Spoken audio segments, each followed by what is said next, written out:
और अब बुलेटिन में विस्तार के साथ खबरों पर नजर डालते हैं और सबसे पहले खबर बुलंदशहर से, जहां पर पुलिस को कामयाबी हाथ लगी है। 25,000 के इनामी को पुलिस ने यहां पर एनकाउंटर के बाद गिरफ्तार किया, जिसकी पहचान मुकेश उर्फ मुक्की के रूप में हुई है, जो पिछले 1 साल से फरार चल रहा था। मुठभेड़ के दौरान इनामी बदमाश के पैर में गोली लगी, जिससे वो घायल हुआ है। पुलिस ने गिरफ्तार कर उसे हॉस्पिटल में भर्ती कराया।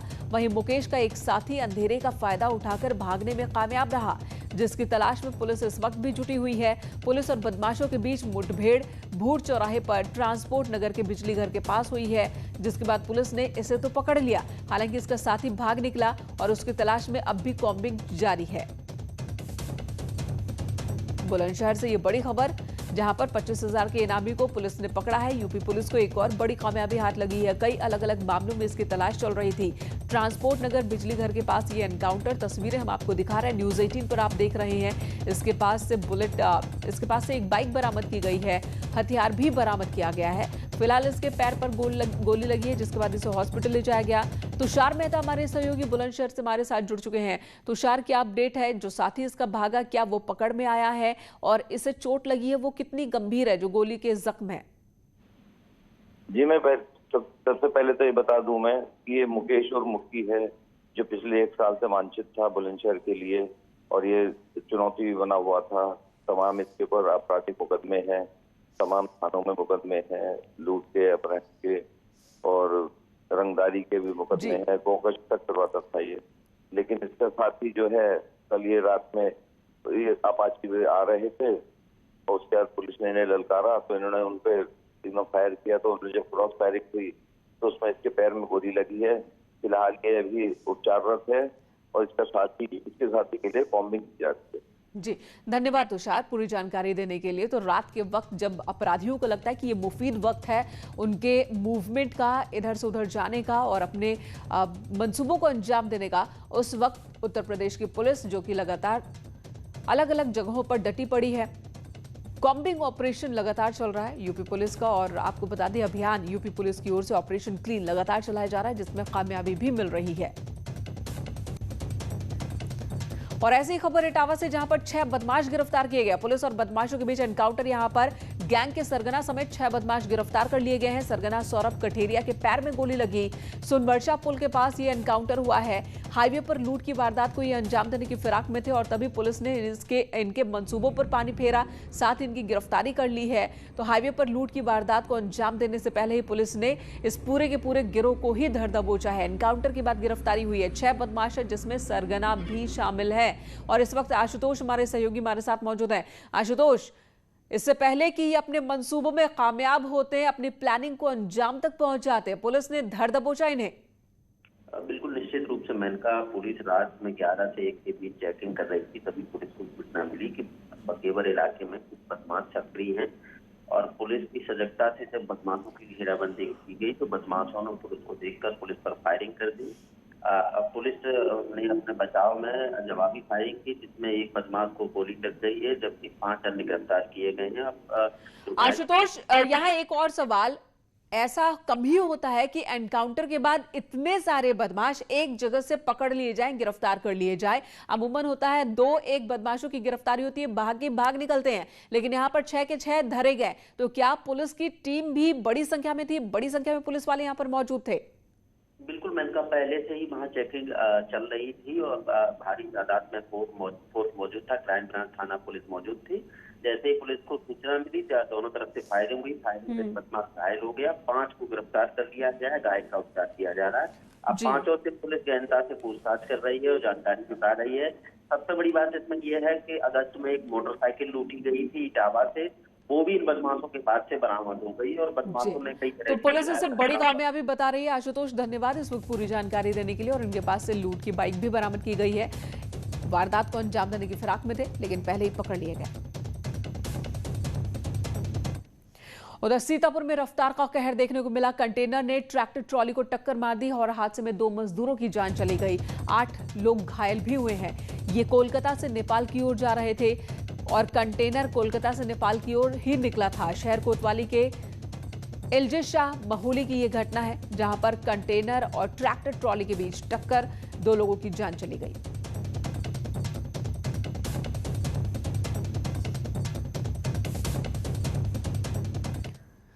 और अब खबर बरेली से, जहां पर बम मिला है। बंद मकान के अंदर से एक दो नहीं बल्कि 17 देसी बम बरामद किया गया है, जिसके बाद से ही पूरे इलाके में हड़कंप मच गया।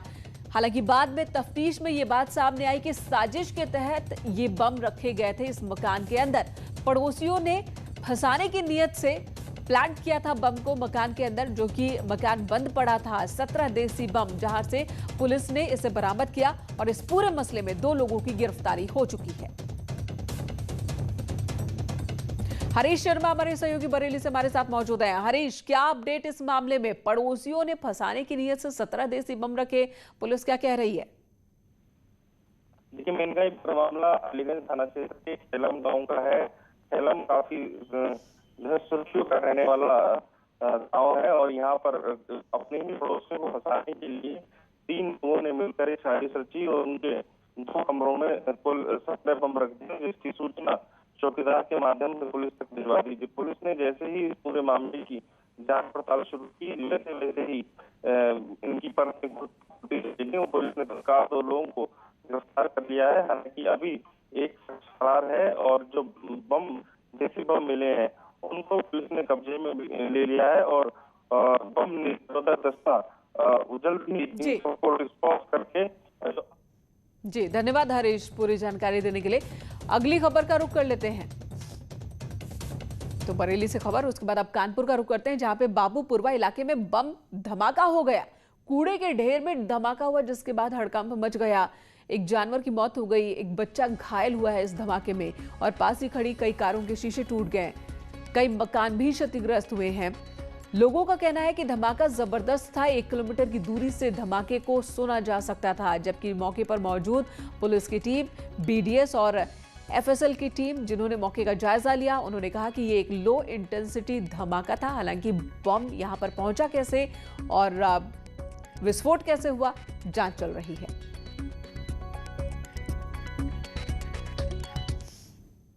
बम फटने का धमाका लगा, पूरा धुआं ही धुआं, मतलब पूरा धुआं ही भरा था। महक भी आ रही थी वैसे पड़ा बम की, तो वही लगा, इसलिए सबको बाहर निकाला। फिर क्या कोई घायल भी? घायल तो कोई नहीं हुआ। एक बच्चा यहाँ से जा रहा था तो खाली उसके थोड़े छींटे पड़े हैं, बगल में रहता है, तो वो घायल हुआ। भाभी मेरी प्रेग्नेंट थी तो उनको मतलब बेहोश हो गई थी, तो उनको हॉस्पिटल लेके गए। बम या तो प्लांट करके रखा गया, फेंकने से तो मतलब नहीं था, फेंकना जिसके ऊपर होता वो फेंका जाता, मगर रखा गया है और सुअर ने दबाया, उससे सुअर का ब्लास्ट टूट गया। कम से कम 1 किलोमीटर इतना जबरदस्त बम था कि 1 किलोमीटर तक इसकी आवाज़ें और पल्ले दरवाजे खड़खड़ाए लोगों को। एक सूचना मिली थी कि एक सुअर है, उसमें लो इंटेंसिटी जो पटाखा होता है वो फटने की वजह से उसका डेथ हो गई है सुअर की, और साथ में जो एक गाड़ी खड़ी थी उसके शीशे भी टूट गए। मौके पे हमने एफएसएल और एएस जो टीम है वो बुलाई है और आगे की कार्रवाई की जा रही है। देश में आतंकी हमलों की आशंका के बीच यूपी में भी हाई अलर्ट है। कानपुर को भी हाई अलर्ट रखा गया है।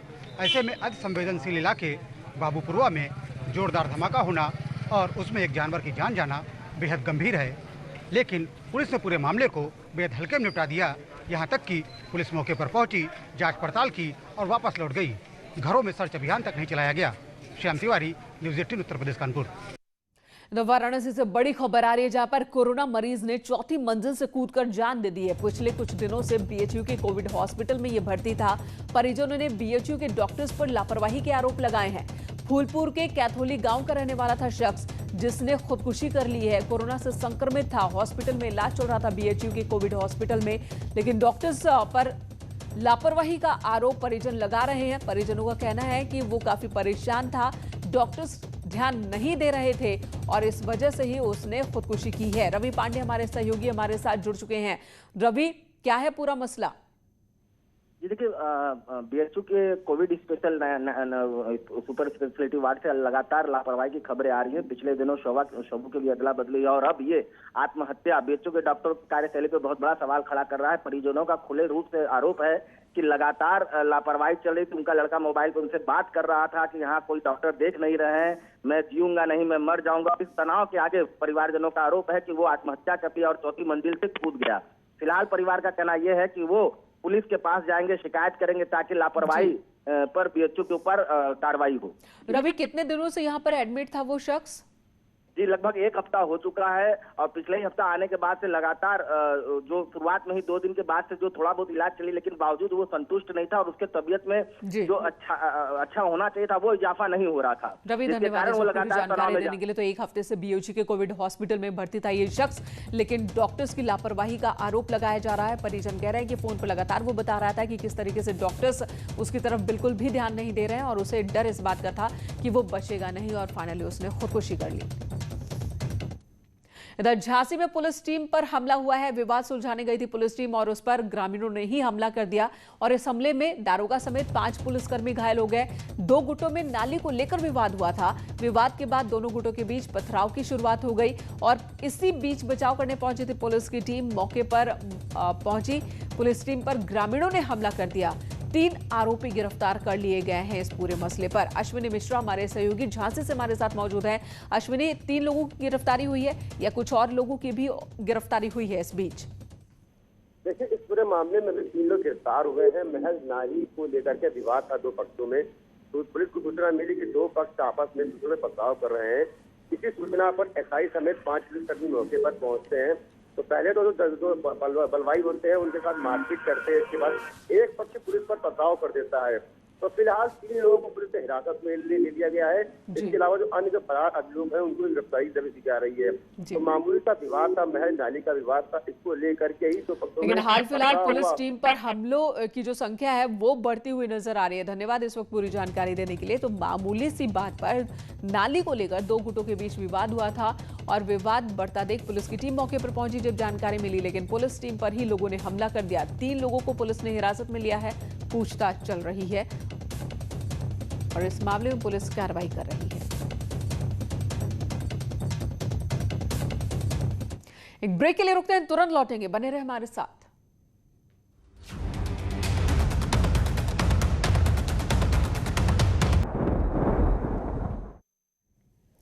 चलिए बात जल प्रहार की करते हैं। पहाड़ों पर लगातार बारिश हो रही है जिसकी वजह से काफी बर्बादी हो चुकी है। खबर पौड़ी से, जहां पर पहाड़ी दरकने का एक खतरनाक वीडियो सामने आया है। तस्वीरें देखिए जरा, बद्रीनाथ NH के 82 के पास की तस्वीरें, जहां पर अचानक पहाड़ का एक बड़ा हिस्सा भरभरा कर गिरता है। पहाड़ी के साथ पेड़ और चट्टानी मलबा देखते ही देखते नीचे बहती नदी में, गंगा में समा जाता है। तो ये तस्वीरें आम हैं उत्तराखंड में इन दिनों देखने को लगातार मिल रही हैं। कच्ची पहाड़ियाँ जो कि बारिश के बाद भूस्खलन का शिकार, और देखिए किस तरीके से पहाड़ी का एक बड़ा हिस्सा मलबे के रूप में नीचे आता है और गंगा में समा जाता है।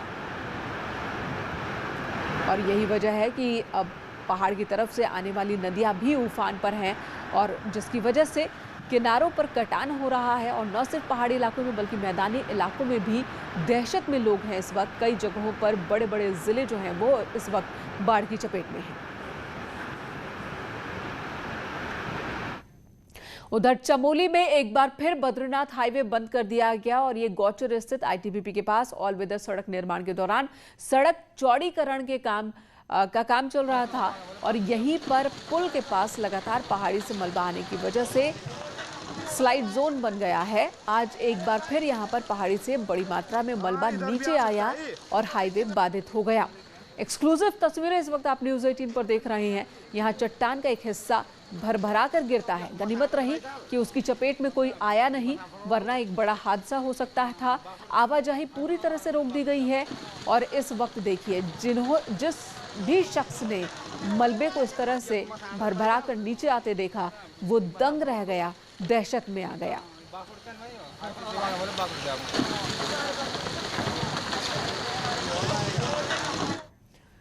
और अब आपको 3 तस्वीरों के जरिए दिखाते हैं कि उत्तराखंड के अलग अलग इलाकों में किस तरह से तबाही मची हुई है। एक तरफ प्रकृति की मार, दूसरी तरफ प्रशासन की बेरुखी, लोग परेशान हैं और उत्तराखंड की वजह से ही कई नदियां जो हैं वो उफान पर हैं। और इधर उत्तर प्रदेश में भी हालात वैसे ही खराब। तस्वीरें देखिए, ये बहराइच ललितपुर की तस्वीर और झांसी की तस्वीर आपको दिखा रहे हैं। बाढ़ किस कदर तबाही मचा रही है, इन तस्वीरों को देखकर आप अंदाज़ा लगा सकते हैं। कटान की वजह से लोग सुरक्षित जगहों को पलायन कर चुके हैं। अपना घर बार छोड़ करके बाहर जाने को लोग मजबूर हो रहे हैं। नहीं जा पाए तब वो यानी कि अल्टीमेटली। और अब बहराइच की तस्वीर आपको दिखाते हैं कि किस कदर पूरे बहराइच में इस वक्त पानी की वजह से हालात बहुत खराब हो चले हैं। 2 तस्वीरें आपको दिखाएंगे और पलायन करते लोगों की तस्वीर ये देखिए, जिनका घर बार डूब चुका है पानी में, वो अब सुरक्षित जगहों की ओर निकल पड़े हैं मजबूरी में। और सरयू नदी यहां पर कहर बरपा रही है। किनारों को काटती हुई नदी तेजी के साथ आगे बढ़ रही है।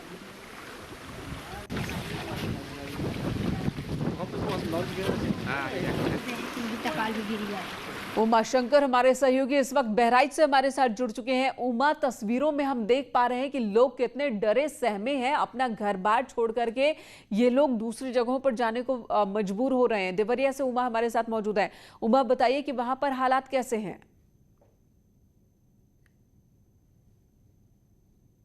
देवरिया जनपद में तकरीबन बाढ़ की चपेट में जिला प्रशासन की माने तो 5 गांव हैं। वैसे तकरीबन 2 दर्जन से अधिक गांव जो हैं बाढ़ की चपेट में हैं। लेकिन अगर हम जिला प्रशासन के राहत की बात करें तो अब तक 550 से अधिक परिवारों को राशन किट दिया जा चुका है। वहीं कई ड्रम मिट्टी का तेल दिया चुका है। लेकिन अगर हम नदियों की बात करें तो घाघरा नदी अपने खतरे के निशान से 1 मीटर 45 सेंटीमीटर ऊपर बह रही है। और देवरिया जनपद में घाघरा, सरयू, राप्ती और छोटी गंडक नदियां हैं। लेकिन अगर घाघरा को छोड़ के अगर हम 3 नदियों की बात करें तो तीनों नदियां जो अपने खतरे के निशान को टच कर रही हैं। लेकिन इस समय घाघरा नदी का रौद्र देवरिया जनपद में देखने को मिल रहा है। देवरिया जिले के बरहज और रुद्रपुर तहसील बाढ़ के पानी से सबसे अधिक प्रभावित है। बड़ी आबादी होगी उमा शंकर, कितनी बड़ी आबादी होगी जो कि प्रभावित हो रही है इस वक्त बाढ़ की वजह से, और वहां पर इंतजाम किस तरह के? देखिए, इंतजाम की बात करें तो पिछले दिनों जिला प्रशासन ने लगातार एनडीआरएफ के सहयोग से पूरे बाढ़ क्षेत्र के इलाकों में पूरा एक राहत कैंप चलाया था कि अगर पानी कम होता है या अधिक होता है तो आप कैसे इससे बचाव करेंगे। उसके बाद वहां पे राहत किट है। उसके बाद वहां कई गांव की जैसे लाइट कट जाती है बरसात में तो उसके लिए मिट्टी तेल की व्यवस्था की गई है, चारे के लिए भूसे की व्यवस्था की गई है। लेकिन अगर देखा जाए तो जो नदी का जब जलस्तर कम होता है तो कई सड़कें टूट जाती है। ऐसे में जिला प्रशासन उन सड़कों पे ध्यान देना चाहिए जिससे संपर्क मार्ग जो टूट चुका उनको बनवाना चाहिए। वहीं 40 से अधिक नावों की व्यवस्था की गई है। जी, और मध्य प्रदेश से भी कह रहे हैं कि पानी जो है वो यूपी के बॉर्डर और लोगों का खतरा इस वजह से भी बढ़ गया है। देखिए, अगर हम देवरिया जनपद की बात करें तो देवरिया जनपद में जो नदियां प्रवेश करती हैं वो गोरखपुर से प्रवेश करती हैं। तो जो गोरखपुर में जो पानी आता है वो नेपाल से छोड़ा जाता है या लखीमपुर खीरी से छोड़ते हुए और ये गोरखपुर होते हुए देवरिया जनपद में आता है। तो सीधे तौर से जो हम अगर बात करें कि नेपाल से जो पानी छोड़ा जाता है, अभी पिछले दिनों 4 लाख से अधिक क्यूसेक पानी जो छोड़ा गया था उससे घाघरा नदी में और राप्ती नदी में बाढ़ आई थी जिससे बड़े पैमाने पे फसलें नष्ट हुई थी। जी, धन्यवाद इस वक्त पूरी जानकारी देने के लिए। तो हर तरफ पानी ही पानी, जिसकी वजह से लोग काफी परेशान हो रहे हैं। और तस्वीरें हम आपको लगातार दिखा रहे हैं, न सिर्फ उत्तराखंड बल्कि उत्तर प्रदेश में भी, जहां पर लगातार नदियां जो है उफान पर है और लोग परेशान है। मध्य प्रदेश में भारी बारिश होने की वजह से बुंदेलखंड का राजघाट माता टीला बांध लबालब हो चुका है। इन बांधों में बढ़ते जलस्तर को देखते हुए गेट खोल दिए गए हैं और खबर है कि 3 दिन के अंदर माता टीला बांध के दूसरी बार 20 गेट खोलने पड़े।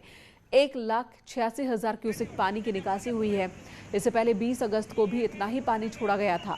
माता टीला बांध से पानी छोड़े जाने की वजह से ललितपुर के सुकवा डुकवा बांध में भी जलस्तर बढ़ गया है और यही वजह है कि इस पूरे इलाके में लोग दहशत में हैं कि ये पानी फिर छोड़ा जाता है और नदियों का जलस्तर और बढ़ेगा और ऐसे में फिर एक बड़ा इलाका होगा जो कि पानी की चपेट में होगा।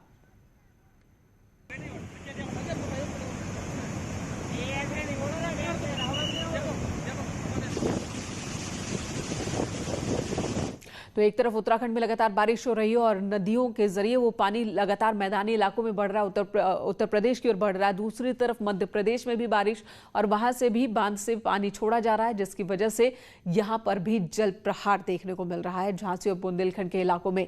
फिलहाल इस वक्त बुलेटिन में इतना ही। ब्रेक के बाद भी खबरों का सिलसिला जारी है।